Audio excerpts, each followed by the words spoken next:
My wife got drunk at her sister's wedding and called me by another man's name. Twice. The first time happened during her maid of honor toast. Dana stood there in her emerald green dress, champagne flute raised high, blonde hair cascading over her shoulders like she was posing for a magazine cover. She'd had 3 glasses already. I was counting because someone had to drive us home to our suburban Connecticut house later. To my beautiful sister Rachel and her wonderful husband Tom, Dana began, her voice carrying that slight slur that meant she was past tipsy and heading towards sloppy. May your marriage be as perfect as mine and Michael's. The reception hall went quiet for exactly 2 seconds. Rachel's eyes snapped to mine across the crowded room. I felt my stomach drop like I'd just driven over a cliff. Dana giggled and covered her mouth with her free hand, the diamond wedding ring I'd bought her 2 years ago catching the light from the crystal chandeliers. Oops! I meant Garrett, of course. Too much champagne, everyone. Polite laughter rippled through the crowd of 200 guests. I forced a smile and raised my own glass, playing the good sport. But inside, alarm bells were screaming. Michael? Who the hell was Michael? Smooth recovery, honey, I called out, keeping my voice light. Dana blew me a kiss and finished her toast without any more slip-ups. The reception continued, but I couldn't shake the feeling that something fundamental had just shifted in my world. The second time happened an hour later during our slow dance to At Last by Etta James. Dana had her arms wrapped around my neck, swaying against me in a way that should have been romantic but now felt performative. Her breath smelled like champagne and wedding cake. I love you so much, Michael, she whispered into my ear, her voice dreamy and content. I stopped dancing. Right there in the middle of the floor, surrounded by other couples lost in their own romantic moments, I went completely still. What did you just say? I asked quietly. Dana pulled back and looked at me with those blue eyes that had first caught my attention at a coffee shop 3 years ago. For a split second, I saw something flicker across her face. Panic, maybe, or calculation. Then she laughed again, that same bright, dismissive sound. Garrett, silly. I said, Garrett. The music is so loud, you must have misheard me. She pressed closer, trying to resume our dance, but I could feel the tension in her body now. I glanced over her shoulder and saw Rachel watching us from her table. My sister-in-law's face was stone cold. Her dark eyes narrowed in a way I'd never seen before. She wasn't buying Dana's explanation any more than I was. The rest of the reception passed in a blur of forced normalcy. I made small talk with relatives, complimented the venue, and played the role of the devoted husband. But my mind was racing, analyzing every interaction I'd had with Dana over the past few months, looking for clues I might have missed. We drove home in relative silence, Dana dozing in the passenger seat of my Honda Accord. Our house looked peaceful in the moonlight, a modest 2-story colonial in a neighborhood full of young professionals and growing families. The American dream, complete with a mortgage we could barely afford and a lawn I mowed every Saturday morning. I helped Dana inside and up to our bedroom, where she collapsed onto our king-sized bed still wearing her dress. Within minutes, she was snoring softly, her makeup smeared across the pillow. I stood there watching her sleep, this woman I thought I knew better than anyone, and wondered who Michael was and why his name came so easily to her lips. The next morning arrived gray and drizzly, matching my mood perfectly. I was nursing my second cup of coffee and a mild hangover when my phone buzzed with a text message from Rachel. We need to talk. Check your email. My stomach clenched as I opened my laptop. Rachel had sent me a video file with no explanation, just a timestamp showing it was recorded 3 months ago. The file name made my blood run cold. Dana_bachelorette_party_VIP.mp4. I clicked play with trembling fingers. The video was clearly shot on someone's phone from across a dimly lit nightclub. The quality was grainy, but I could make out Dana sitting in a curved booth marked with a VIP sign.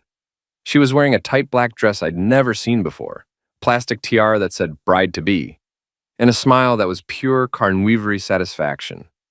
She wasn't alone. A man sat beside her, his arm draped possessively around her shoulders. He was younger than me, maybe late 20s, with the kind of sculpted physique that screamed personal trainer or gym rat. His hands were everywhere, stroking her hair, running along her thigh, pulling her closer for whispered conversations that made her throw her head back and laugh. But the moment that made my world implode came near the end of the 30-second clip. Dana looked directly at the camera, raised her left hand, and slowly pulled off her engagement ring and wedding band. She held them up like trophies, said something to the man that I couldn't hear over the club music, and dropped the rings into her purse. The man leaned in and kissed her neck. Dana's eyes fluttered closed in obvious pleasure. The video ended. I sat there staring at the frozen final frame, my coffee growing cold in my hands. Upstairs, I could hear Dana moving around, probably getting ready for her Sunday morning yoga class, the one she'd started attending religiously about 6 months ago. My phone buzzed again. Another text from Rachel. His name is Michael Torres. Dana's been seeing him for over a year. I'm sorry, Garrett. You deserve to know.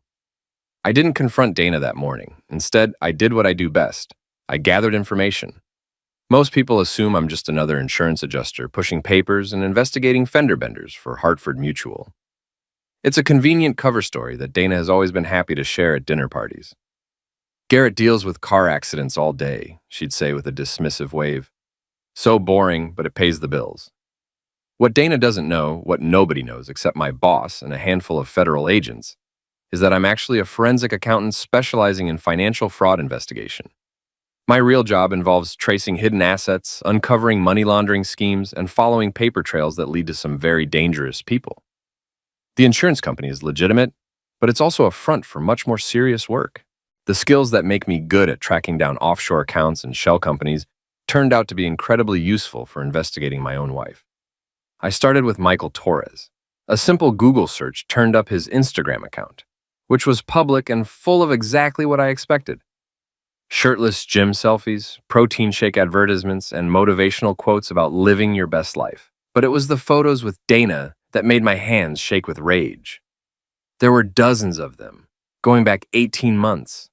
Dana at his gym, posing with weights she couldn't possibly lift. Dana at restaurants I'd never been to, looking radiant across candlelit tables. Dana on hiking trails, at beach resorts and hotel rooms with rumpled sheets visible in the background. The captions were even worse. Best client ever.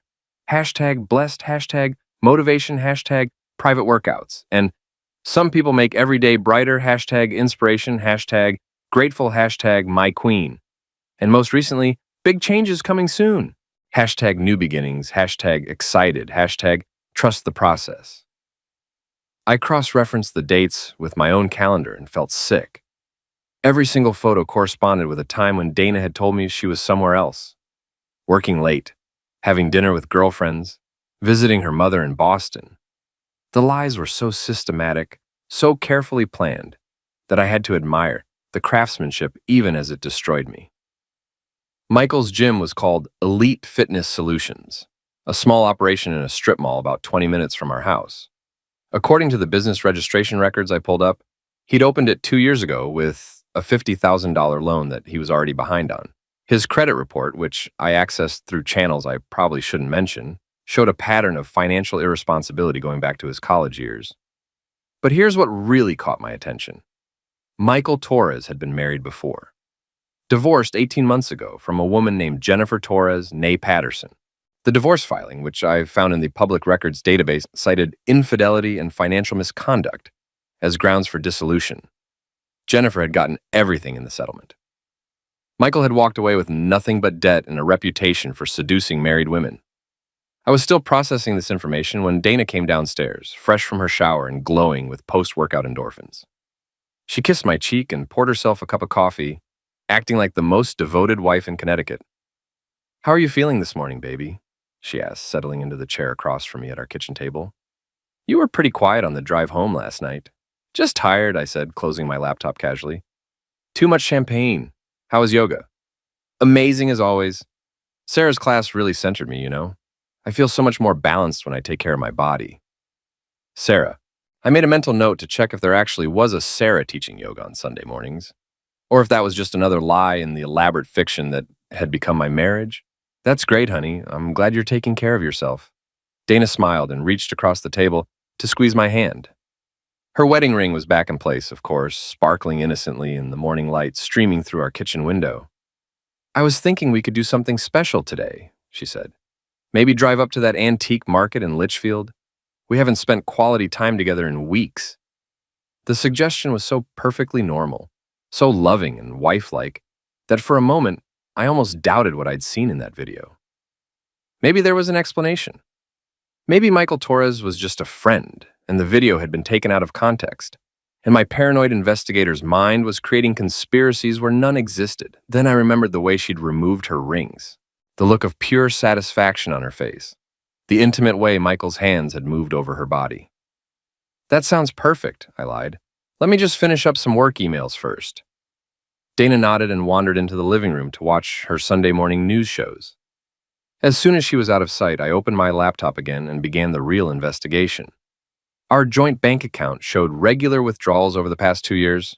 Small amounts, never more than a few $100s at a time, but they added up. When I traced the pattern, I found that Dana had been systematically moving money from our savings into a separate account I'd never seen before. The account was in her name only, opened at a different bank across town. According to the statements I was able to access, she'd transferred nearly $47,000 over the past 24 months. The money was being used to pay rent on an apartment I'd never heard of, located in a luxury complex called Skyline Lofts. I cross-referenced the address with Michael Torres's business registration. Bingo, the apartment was his home address. My wife had been paying her lover's rent for 2 years with money stolen from our joint savings account. I sat back in my chair, feeling like I'd been punched in the stomach. The scope of the betrayal was breathtaking. This wasn't just an affair. It was a systematic theft of our future together, a calculated dismantling of everything we'd built. My phone buzzed with another text from Rachel. "Can you meet me for coffee this afternoon? There's more you need to know." I looked toward the living room, where Dana was laughing at something on television, completely oblivious to the fact that her carefully constructed double life was crumbling around her. "Sure," I texted back. "What time?" Rachel chose a Starbucks on the opposite side of town from where we lived, far enough away that we wouldn't accidentally run into anyone from Dana's social circle. She was already waiting when I arrived, sitting in a corner booth with her back to the wall like she was preparing for a siege. My sister-in-law looked exhausted.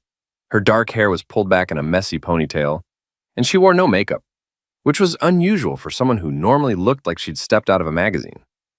Rachel worked as a marketing director for a pharmaceutical company and usually maintained the polished appearance that her corporate job demanded. "Thanks for coming," she said as I slid into the seat across from her. "I wasn't sure you'd want to hear what I have to say." "After that video, I'm ready to hear anything," I replied. "How long have you known?" Rachel sighed and wrapped her hands around her coffee cup like she was trying to warm herself from the inside out. "I suspected something was wrong about a year ago. Dana started acting different at family gatherings, secretive, distracted, always checking her phone. But I didn't have proof until her bachelorette party." "You were there that night?"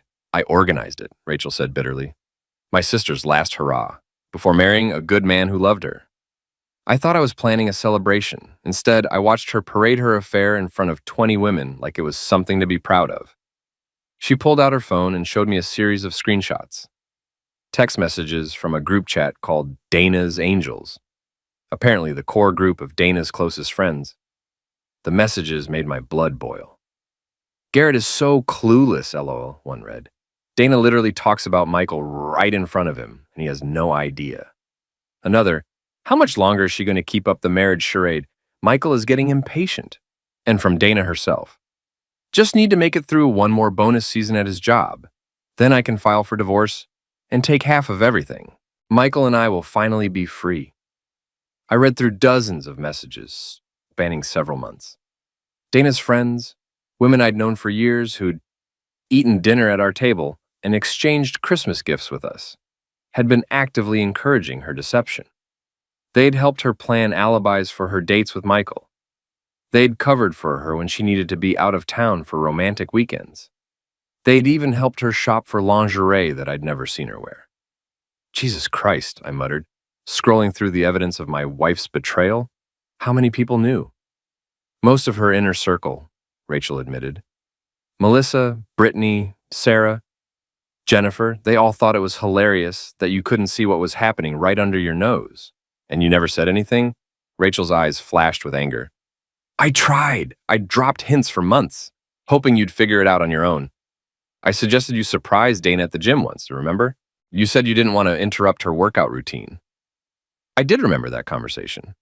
Rachel had seemed unusually insistent that I should visit Dana's gym, but I dismissed it as sisterly concern about our marriage.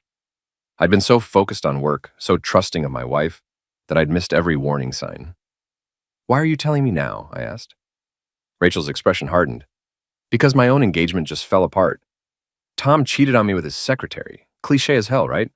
When I confronted him last week, he had the nerve to say that infidelity was just part of modern relationships and that I should be more understanding." She paused to take a sip of her coffee, and I could see her hands trembling slightly. Sitting there listening to him justify his betrayal, all I could think about was how Dana talks about you in that group chat. Like you're some kind of fool who deserves what's happening to him. Like loyalty and commitment are outdated concepts that only stupid people still believe in. "So, this is about revenge against cheaters in general?" "No," Rachel said firmly. "This is about justice for the one person in my family who actually deserves it. You've been nothing but good to Dana, Garrett. You supported her career. You bought her that house she wanted even though it stretched your budget. You never complained when she started spending more time at the gym or with girlfriends. You trusted her completely, and she's been systematically destroying that trust for almost 2 years." She slid another phone across the table, an older iPhone with a cracked screen. "Dana left this at my apartment last month after a family dinner.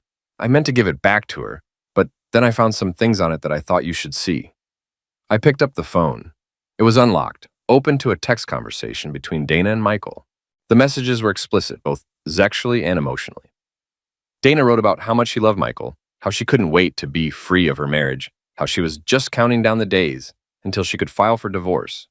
Michael responded with equally passionate declarations, but also with increasing pressure about money and timelines. "She's bleeding you dry to support him," Rachel said quietly. "Look at the photos." I swiped to the photo gallery and found hundreds of pictures I'd never seen before. Dana and Michael at expensive restaurants, on weekend trips to Vermont and Cape Cod, in hotel rooms that cost more per night than I made in a week. She was living an entirely separate life with money stolen from our joint accounts. But it was the recent messages that really caught my attention. Michael was getting impatient with the timeline. He wanted Dana to leave me immediately, not wait for another year. He was pressuring her to take out loans against our house, to liquidate my retirement accounts, to find ways to access more money faster. "He's in debt," I said, recognizing the desperation in his messages. "Michael owes money to someone, and he's using Dana to pay it off." Rachel nodded grimly. "I did some digging of my own. Michael Torres has a history of targeting married women with money. His ex-wife Jennifer found out he'd been running the same scam on 3 different women simultaneously. She divorced him and tried to warn the others, but they didn't believe her." "What happened to the other women?" "2 of them lost their houses when their husbands found out about the affairs and the missing money. The 3rd one is still married, but her husband cleaned out their accounts and moved them to protect what was left. Michael walked away from all of them when the money dried up." I felt a cold rage building in my chest, the kind of methodical anger that had served me well in my professional life. This wasn't just about my marriage anymore. Dana and Michael had turned my life into a criminal enterprise, stealing my money to fund their relationship while planning to destroy me financially in a divorce. But they'd made one crucial mistake. They'd assumed I was the same trusting, oblivious husband who'd never questioned Dana's stories about working late or going to yoga. They had no idea that I spent my days unraveling financial conspiracies for a living, or that I had access to investigative tools that could expose every lie they'd told. "Rachel," I said, looking up from the phone, "how would you feel about helping me make sure they don't get away with this?" My sister-in-law smiled for the first time since I'd arrived. "I thought you'd never ask." Over the next 2 weeks, I became a man obsessed.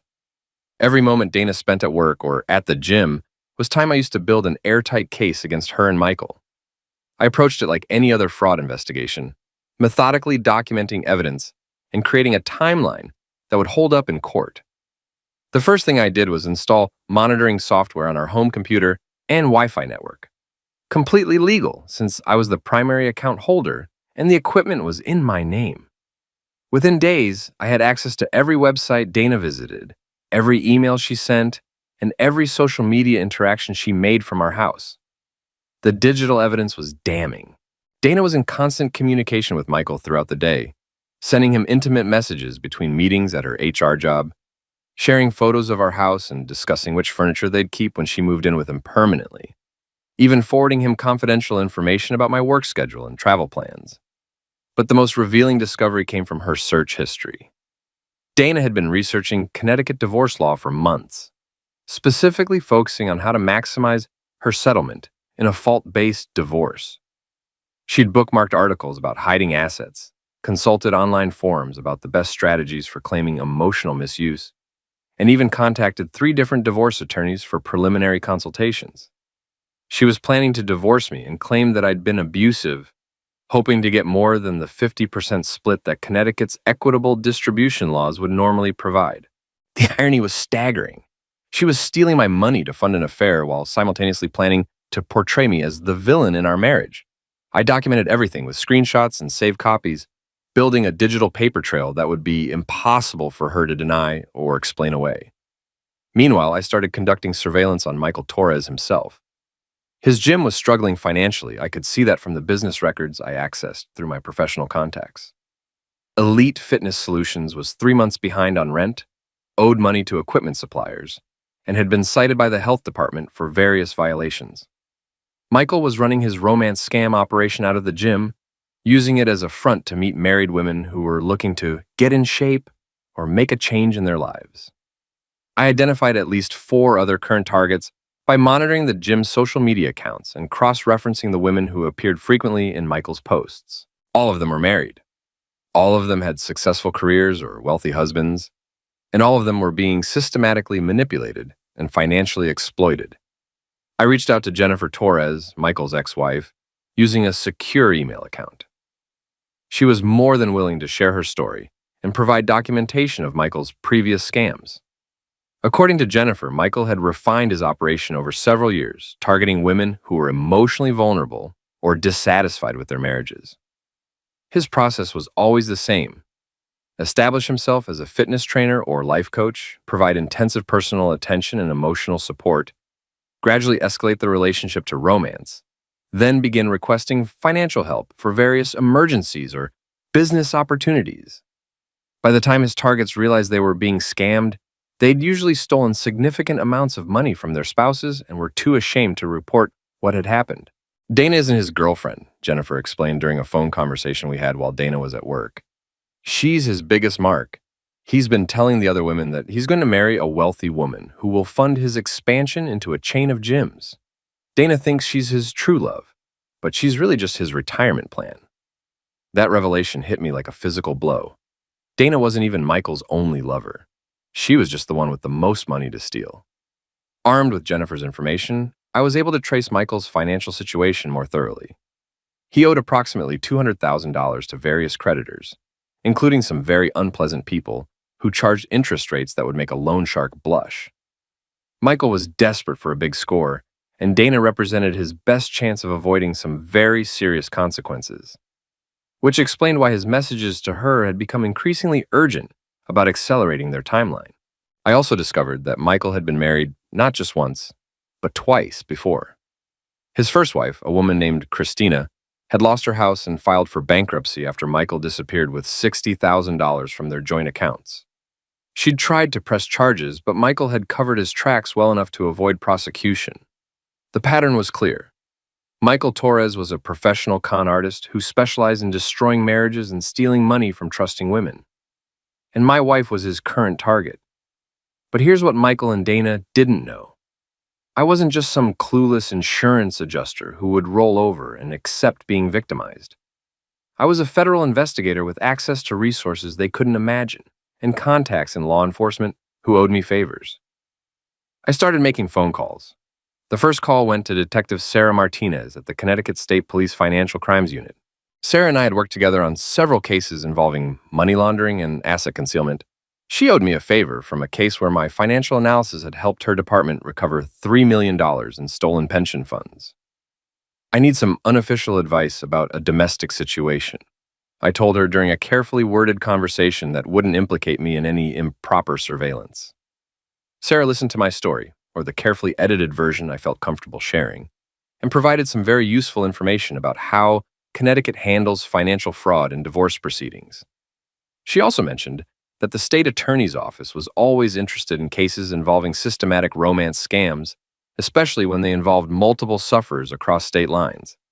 The second call went to Marcus Webb, a private investigator who'd helped me track down hidden assets in several federal cases. Marcus specialized in surveillance and background investigations, and he had a reputation for being both thorough and discreet.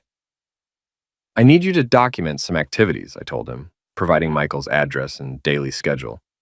"Nothing illegal, just public surveillance and photography. Can you handle that?" Marcus could definitely handle that. The third call was the most important one. I contacted Agent Lisa Chen at the FBI's Financial Crimes Division, someone I had worked with on a major embezzlement case the previous year. Lisa specialized in interstate fraud schemes and had mentioned that she was always looking for cases that could serve as examples of emerging criminal trends. "Hypothetically," I said during our conversation, "if someone had evidence of a systematic romance scam operation that had victimized women in multiple states, would that be something the Bureau might be interested in investigating?" Lisa's answer was very encouraging. By the end of the second week, I had built a comprehensive case file that included financial records, communication logs, surveillance photos, sufferer statements from Michael's previous targets, and documented evidence of ongoing fraud. I had enough material to destroy both Dana and Michael in divorce court, and potentially enough to pursue criminal charges as well. But I wasn't ready to make my move yet. I wanted to catch them in the act, to document their crimes so thoroughly that there would be no possibility of escape or plea bargaining. I wanted them to know exactly who they'd tried to victimize and exactly how badly they'd underestimated me. The trap was set. Now I just had to wait for them to walk into it. Everything came to a head on a Thursday evening in late October. Dana had told me she was working late on a special project that would require her to stay at the office until at least 10 o'clock. She'd been using that excuse more frequently lately, and I knew from monitoring her communications that she was actually planning to spend the evening at Michael's apartment. What Dana didn't know was that Marcus Webb had been documenting her visits to Skyline Lofts for the past week, building a photographic record of her affair that would be impossible to deny. She also didn't know that I'd taken the afternoon off from work and was waiting in my car across the street from Michael's building when she arrived at 6:30. I watched through binoculars as my wife of 2 years walked into her lover's apartment building carrying an overnight bag and a bottle of expensive wine. She looked radiant, practically glowing with anticipation. She was wearing a red dress I'd never seen before, and shoes that probably cost more than our monthly grocery budget. 20 minutes later, I saw them together on the balcony of Michael's fourth-floor apartment. Dana was laughing at something Michael had said, her head thrown back in genuine joy. He had his arms around her waist, holding her like she was the most precious thing in his world. It was a perfect picture of two people in love, except that it was being funded with money stolen from my bank account. I took photos with a telephoto lens, adding to the collection of evidence that would soon destroy both of their lives. Then I drove home to wait for Dana's return, knowing that this would be the last night I'd have to pretend our marriage was anything other than an elaborate fraud. Dana came home at 11:15, slightly disheveled and smelling like cologne I didn't recognize. She found me in our living room, reading a book and acting like the trusting husband I'd been for 2 years. "Hey, baby," she said, kissing my forehead. "Sorry I'm so late. This project is really kicking my A, but I think we're finally making progress." "That's great, honey," I replied, not looking up from my book. "I'm proud of how hard you've been working." Dana smiled and headed upstairs to shower. I listened to the water running and wondered if she was washing off the scent of her affair, erasing the evidence of her double life before climbing into bed next to me. The next morning, I put my plan into action. I called in sick to work, the first time I'd used a sick day in over 3 years. As soon as Dana left for her job at the insurance company, I began making the phone calls that would end her relationship with Michael Torres permanently. The first call went to Michael's landlord, a property management company that handled several buildings in the area. Using information I'd gathered about Michael's financial situation, I informed them that their tenant was 3 months behind on rent and was likely planning to skip out on his lease. I provided documentation of his debt problems and suggested they might want to begin eviction proceedings immediately. The second call went to the Connecticut Department of Revenue Services. I reported Elite Fitness Solutions for tax evasion, providing evidence that Michael had been operating a cash business without properly reporting his income. I also mentioned that he appeared to be running some kind of personal training scam that might warrant investigation. The third call was the most satisfying.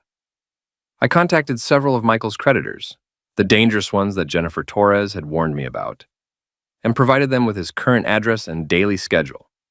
I mentioned that he'd recently come into some money and might be planning to leave the state soon.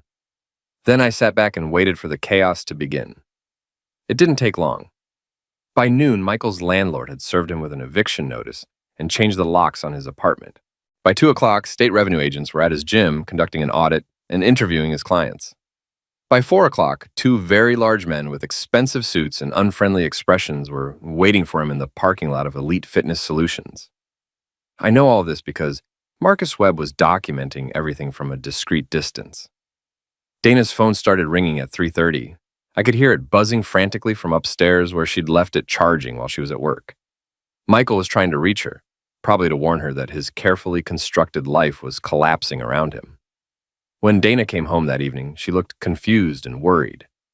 She'd obviously been in contact with Michael somehow, probably from her office phone or a computer at work, and knew that something was wrong. "Garrett," she said, finding me in the kitchen where I was preparing dinner like nothing unusual had happened. "I need to talk to you about something." "Sure, honey. What's on your mind?" Dana sat down at our kitchen table and fidgeted with her wedding ring, spinning it around her finger in a nervous gesture I'd seen before during our most serious conversations. "I've been thinking about our relationship lately," she began, not meeting my eyes. "I feel like we've been growing apart, Like, maybe we rushed into marriage before we really knew each other." I continued chopping vegetables for our salad and keeping my expression neutral. "That's interesting. What makes you feel that way?" "I don't know. I just think maybe we both deserve to be with people who make us truly happy, people who understand us better." It was almost funny watching her try to set up a conversation that would lead to asking for a divorce. She had no idea that I knew about Michael, about the stolen money, about her plans to claim I'd been abusive. She thought she was in control of the situation. "Are you saying you want a divorce, Dana?" She looked up at me with surprise, probably because I'd cut straight to the point instead of giving her the opportunity to build up to her rehearsed speech. Well, maybe we should consider it," she said carefully. "I mean, if we're both unhappy, there's no point in staying together just because we made vows, right?" "I see. And I suppose you've already thought about how we'd divide our assets." Dana's eyes flickered with something that might have been greed or calculation. "I think we should both get what we deserve," she said. "I've contributed a lot to this relationship, Garrett. I've supported your career. I've taken care of our home. I've been a good wife. I think that should be recognized in any settlement." I set down my knife and turned to face her fully. "You've been a good wife?" "Yes, I have. I know you might be angry about this conversation, but I've always been faithful and honest with you. I've never given you any reason to doubt my commitment to our marriage." The sheer audacity of that statement took my breath away. Dana was sitting in our kitchen, wearing jewelry I'd bought her, in a house I was paying for, talking about how faithful and honest she'd been while planning to meet her lover later that evening. "That's interesting," I said quietly, "because I have some questions about your faithfulness and honesty." Dana's face went pale. "What do you mean?" I pulled out my phone and opened the photo gallery, scrolling to the pictures Marcus had taken of her entering Michael's apartment building the night before. I set the phone on the table between us, showing her a crystal clear image of herself kissing Michael Torres in the lobby of Skyline Lofts. "I mean this, Dana. I mean Michael Torres. I mean the $47,000 you've stolen from our joint accounts to pay his rent and fund your affair. I mean the 18 months of lies you've been telling me while planning to divorce me and take half of everything I own." Dana stared at the photo like it was a snake that might bite her. Her mouth opened and closed several times, but no words came out. "I know about the group chat with your friends," I continued, pulling up screenshots of the text messages Rachel had shown me. "I know about your consultations with divorce attorneys. I know about your plans to claim I was abusive so you could get a bigger settlement. I know about Michael's previous wives and the other women he's currently scamming. I know everything, Dana." My wife's face went through several different expressions in rapid succession: shock, fear, anger, and finally a kind of cold calculation that I'd never seen before. "You've been spying on me," she said, her voice flat and accusatory. "I've been investigating fraud," I corrected, "which, by the way, is what I do for a living." Did you really think you could run a 2-year financial scam on a federal fraud investigator and never get caught? Dana's eyes widened as the implications of that statement sank in. She'd always assumed I was just an insurance adjuster, never questioning why I traveled so much or why I had such unusual access to financial databases and investigative resources. You lied to me about your job? I almost laughed at the accusation. I lied to you? Dana, you've been stealing my money to pay for an affair while planning to destroy me in divorce court. You've been living a completely fictional life for 18 months. And you're upset that I didn't tell you the exact nature of my work? Dana stood up abruptly, her chair scraping against the kitchen floor. I want you out of this house, she said, her voice shaking with rage. Pack your things and leave, tonight. I don't think so, I replied calmly. This house is in my name. The mortgage is in my name. And as of this afternoon, you're no longer welcome here. I pulled a folded document from my jacket pocket and handed it to her. Divorce papers. I filed this morning. You're being served with a fault-based divorce, citing infidelity and financial misconduct. I'm also filing a civil suit for the return of the money you stole, plus damages. Dana snatched the papers and scanned them quickly, her face growing more ashen with each paragraph. You can't do this, she whispered. You can't prove anything. Actually, I can prove everything. I have photos, financial records, text messages, witness statements from Michael's previous sufferers, and surveillance footage of your affair. I have enough evidence to send both of you to prison for fraud, let alone win a divorce case. I walked over to the kitchen counter and picked up a manila envelope that I'd prepared earlier. These are copies of everything I've compiled over the past 2 weeks. Bank records showing the systematic theft from our accounts. Photos of you and Michael together, screenshots of your text messages planning my destruction. Documentation of Michael's previous romance scenes, evidence that you've been planning this divorce for months while stealing money to fund your affair. I set the envelope on the table next to the divorce papers. You have 2 choices, Dana. You can sign these papers, agree to a settlement that gives you nothing, and disappear from my life quietly. Or you can fight this in court, where all of this evidence will become public record, and you'll face criminal charges for theft and fraud. Dana stared at the envelope like it contained a bomb. What about Michael? What about him? His gym is being audited by the state. His apartment has been seized for non-payment of rent. His creditors are looking for him. And by tomorrow morning, the FBI will have a complete file on his interstate romance scam operation. I shrugged. Michael Torres has bigger problems than your relationship status. My wife, soon-to-be ex-wife, sank back into her chair, the fight going out of her like air from a punctured balloon. I loved him, she said quietly, and for the first time in our conversation, she sounded genuinely emotional rather than calculating. No, you didn't, I replied. You love the fantasy he created for you. Michael Torres is a professional con artist, Dana. You weren't his girlfriend. You were his mark. He's been running the same scam on 3 other women while he was with you. Dana looked up at me with tears in her eyes. That's not true. I pulled out my phone again and showed her photos Marcus had taken of Michael with 2 other women over the past week. Intimate dinners, romantic walks, the same kind of affectionate moments she thought were exclusive to their relationship.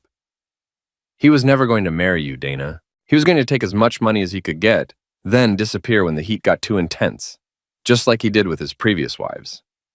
Dana stared at the photos, her whole world crumbling around her. The man she'd risked everything for, the relationship she'd destroyed her marriage to pursue, had been just another lie in a life that had become nothing but lies. Sign the papers, I said, not unkindly. Take what dignity you have left and start over somewhere else. Because if you fight me on this, I will destroy you completely. Dana picked up the pen I'd left beside the divorce papers. Her hand was shaking, but she signed her name on every page that required her signature. There, she said, pushing the papers back across the table. Are you happy now? I looked at this woman I'd loved and trusted for 3 years. This person who had systematically betrayed and stolen from me while planning my destruction, and felt nothing but relief that she would soon be out of my life forever. I'm getting there, I said.